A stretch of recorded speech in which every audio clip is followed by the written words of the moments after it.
I do sometimes wonder, why do we still continue with this disdain of having a well-formulated national security strategy? Because in my opinion, it often leads to counterproductive strategic discourse. Every country has its own way of communication, its own way of policy formulation. I could tell you that it exists, but I have to kill you if I tell you. I just see a lot of discussion here on grand strategy, but I do sometimes wonder, why do we still continue with this disdain of having a well-formulated national security strategy? Because in my opinion, it often leads to counterproductive strategic discourse. So what are your thoughts on that? Thank you. And I didn't fully get that, but national security strategy. Do we need... We have debated many times in the NSAB. Yes. No, if you ask me, should we have a national security strategy? The answer is yes. In a way, I would even say that there is one.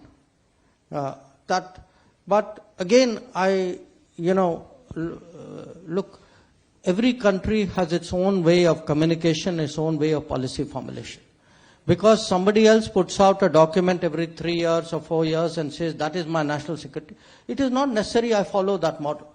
I could have it, I could tell you that it exists, but I have to kill you if I tell you.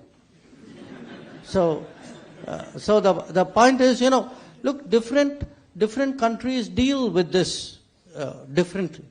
But there is definitely a very, I would say, if you just look at the fact that we had an NSA institution, come up just about 30 years ago.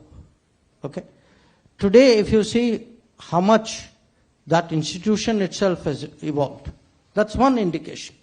But if you look at other ways of decision making and the inputs that go into it, the kind of I give you a very interesting example. Take semiconductors. Today, semiconductors is justified in the name of national security, other than economic competitiveness. So there is, I think, a growth in the sense of what is national security in the country, and I think we would deal with it our own way.